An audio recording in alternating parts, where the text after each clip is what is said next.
اللہ تعالی وبرکاتہ۔ محترم ناظرین کرام، امید ہے آپ حضرات بخیر و عافیت ہوں گے۔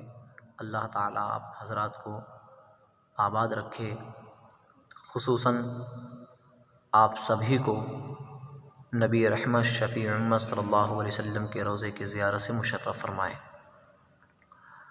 روز محشر کی جاں گداز بود، اولیں پرسش نماز بود۔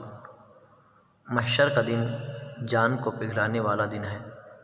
اس وقت سب سے پہلے اگر کسی عمل کی پوچھ تاچھ ہوگی تو وہ نماز ہے۔ اسی کے متعلق میں آپ حضرات کو آج کی اس گفتگو میں کچھ سکھانے کی بتانے کی کوشش کرتا ہوں۔ نماز یہ اللہ تعالی کا ایک فریضہ ہے بندے پر، جو بندے کو ادا کرنا ہی کرنا ہے، نہ کرنے کے سبب گناہ گار ہوگا، اور جو جان بوجھ کر ایک وقت کی نماز بھی قضا کر دیتا ہے، فقہائے کرام فرماتے ہیں وہ فاسق ہے۔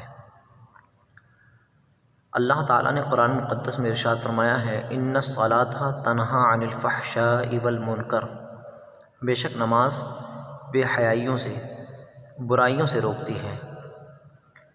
جب بندہ نماز پڑھنے لگتا ہے تو یہ ہمارا چشمدید واقعہ بھی ہے، ہم دیکھتے چلے آ رہے ہیں معاشرے میں، خارج میں باہر دیکھتے ہیں کہ جو بندہ نماز کا عادی ہو گیا، نماز کا پابند ہو گیا، اللہ تعالیٰ اسے تمام بے حیائیوں سے، برائیوں سے محفوظ و مامون فرماتا ہے۔ اور ایسا ہو بھی کیوں نہ، کیونکہ قرآن نے خود کہا ہے، اللہ جل وعلا نے خود ارشاد فرمایا ہے کہ جب بندہ نماز پڑھے گا تو بے حیائیوں سے، برائیوں سے رک جائے گا۔ اور ایمان کا تقاضا بھی یہی ہے کہ ہم نماز پڑھیں، ایمان کی علامت اور ایمان کی پہچان بھی یہی ہے کہ ہم نماز پڑھیں۔ اگر ہمارے اندر ایمان ہے، ہم مومن ہیں، مسلم ہیں، اس کے بعد نماز نہیں پڑھتے ہیں، تو گویا کہ ہمارے اندر ایمان کی علامت ہی نہیں، صرف نام کے ہم ایمان والے ہو جائیں، صرف ہم نام کے لیے مسلمان ہو جائیں، نام کے مسلمان اور ایمان والے ہو جائیں۔ میرے آقا صلی اللہ علیہ وسلم ارشاد فرماتے ہیں، لِكُلِّ شَيْءٍ عَلَمٌ وَعَلَمُ الْإِيمَانِ الصَّلَاةُ، ہر چیز کی ایک پہچان اور ایک علامت، ایک نشانی ہوا کرتی ہے، اور ایمان کی علامت نماز ہے، ایمان کی پہچان نماز ہے۔ لہذا ہمیں نماز نہیں چھوڑنی چاہیے، ہمیں نماز کی پابندی دل و جان سے کرنی چاہیے، اور دل و جان کے ساتھ نماز کی پابندی کرنے کے بعد سب سے بڑا اور اہم کام یہ ہے کہ ہم نماز کس طرح پڑھ رہے ہیں، اس پر بھی ہماری توجہ ہو، یہ بھی ہم خیال کریں کہ ہم نماز کس طرح پڑھ رہے ہیں، صرف یہ وقت گزاری تو نہیں کر رہے ہیں، صرف اٹھنا بیٹھنا تو نہیں ہے ہمارا، نماز پڑھنے کا صحیح طریقہ ہمیں معلوم ہے کہ نہیں معلوم ہے، اس پر ہمارا اور آپ کا خاص خیال ہونا چاہیے۔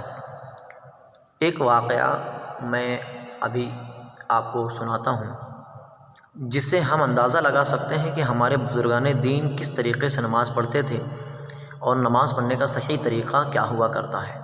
حضرت حاتم زاہد رحمۃ اللہ تعالی علیہ حضرت عاصم بن یوسف کی خدمت میں حاضر ہوئے۔ اس وقت حضرت عاصم بن یوسف نے ان سے پوچھا، تم نماز کس طرح پڑھتے ہو؟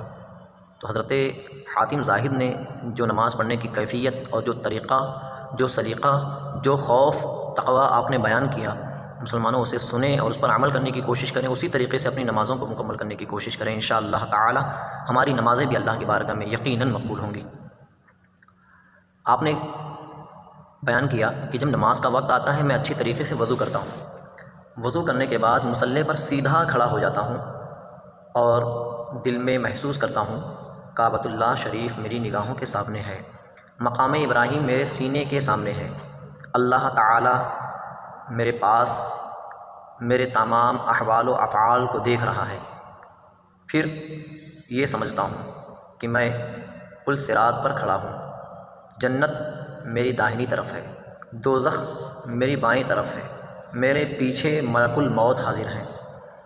اب اتنی امیدوں کو ساتھ لے کر میں نماز پڑھنے سے پہلے یہ سوچتا ہوں کہ یہ میری آخری نماز ہے، اللہ تعالیٰ کا خوف اور تقوی دل میں بسائے ہوئے میں تکبیر تحریمہ کہتا ہوں، ساتھ میں جو کچھ قرآن شریف کی آیتیں میسر ہوتی ہیں اس کی تلاوت کرتا ہوں، عاجزی کے ساتھ اللہ کی بارگاہ میں رکوع کرتا ہوں، گریہ و زاری کے ساتھ آنسو بہاتے ہوئے اللہ کی بارگاہ میں سجدہ کرتا ہوں، سنت کے اعتبار سے قعدہ کرتا ہوں، سنت کے اعتبار سے سلام پھیرتا ہوں۔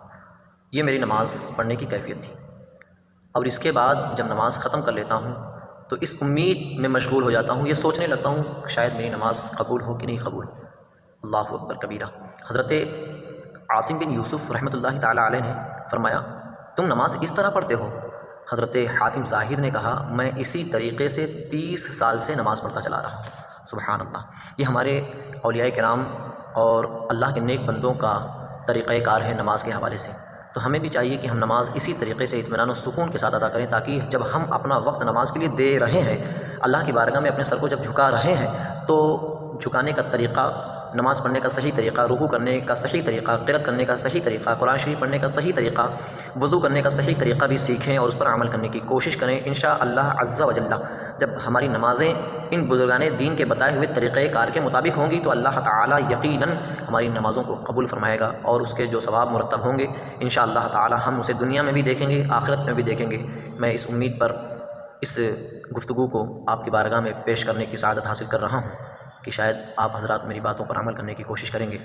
انداز بیاں اگرچہ بہت شوق نہیں ہے، شاید کہ اتر جائے آپ کے دل میں میری بات۔ انشاءاللہ تعالیٰ آگے کا سلسلہ آپ دیکھتے رہیں۔ دوسرے حصے میں مزید اس کے حوالے سے کچھ بیان کرنے کی کوشش کروں گا۔ السلام علیکم ورحمۃ اللہ تعالیٰ وبرکاتہ۔